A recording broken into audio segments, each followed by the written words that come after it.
logistics. So, tayo, subject natin ngayon ay logistics. So, consider yourself. Nakikita ba ako? So, consider yourself as a new hire sa kumpanya. So, imagine nyo, bagong hire kayo sa company.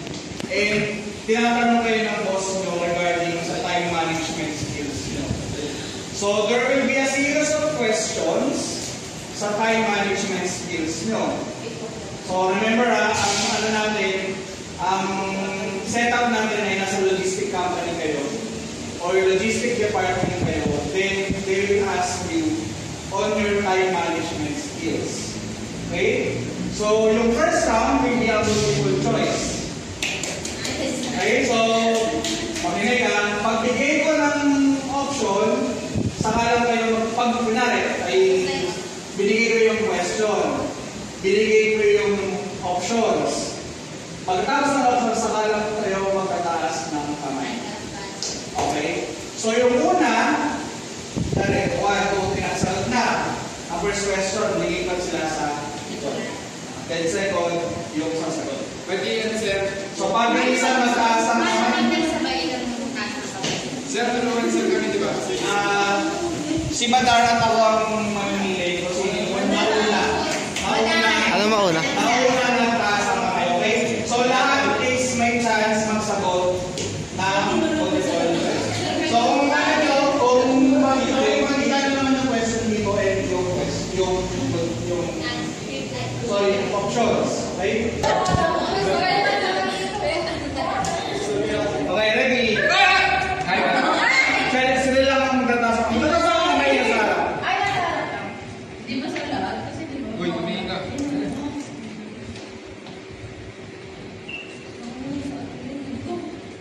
I know. It helps with delivery deadlines and customer expectations. Okay, tama.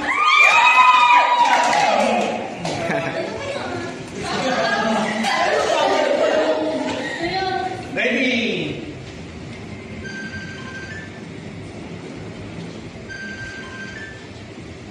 Okay, isa. DMS, tama. Wait lang. Oy! Sama ko yung number 2, no? Yes, sir. Okay. Third question.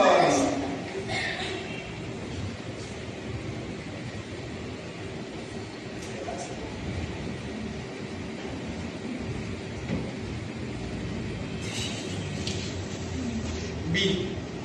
B.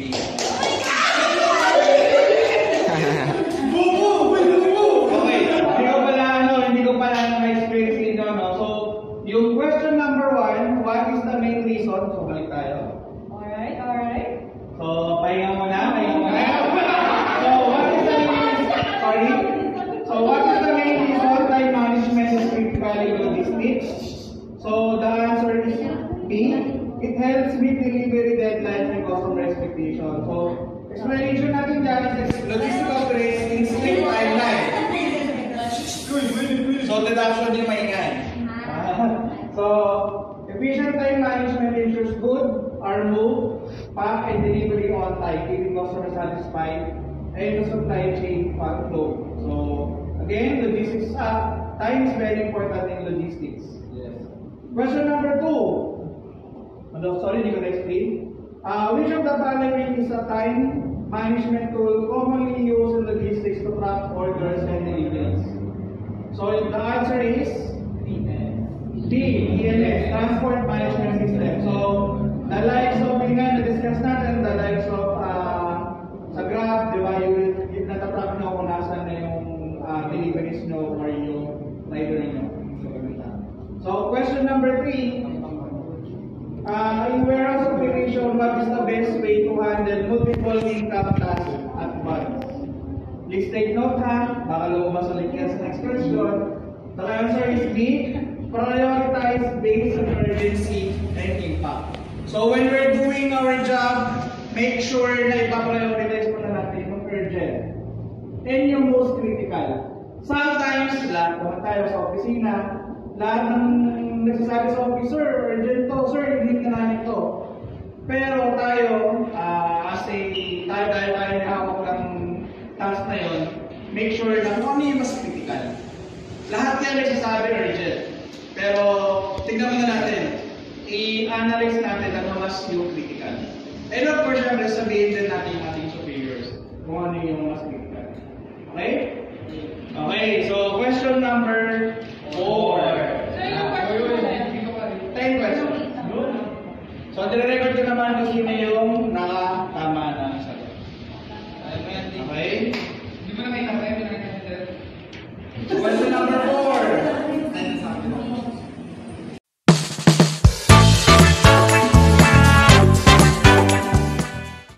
Can improve their time management skills. So, give example, okay? Wala pang go eh. 1, 2, go! To-do list. Wait lang, to-do list, okay? My priority, ganun. Tapos, yes. Priorities. Ayun na yun eh, to-do list. Oh, yes. 4. Kala na. Ayan. Ay. Nakuha ko lang tama yung to-do list or priority task. Okay. Sige. Kaya po to-do list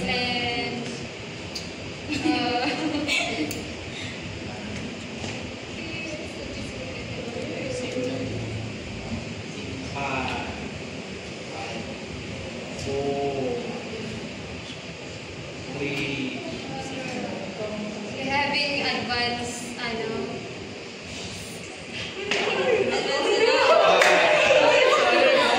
Go, Kat! Go, Kat! May isa na eh. May lumabas ng isa eh. Ayun, nalasigaw ko na yung isa eh. Ayun, nakita ko. to-do list, nasa rin sa tool, or to-do list din. Yo. Checking. Dapat may namakbit na, hindi na sinasabi. Checking yung parang checking. Preemptive naman yun. Ginawa ko na sa question ko. Preemptive yun eh. Workers can improve their time management. Hindi ko rin alam sa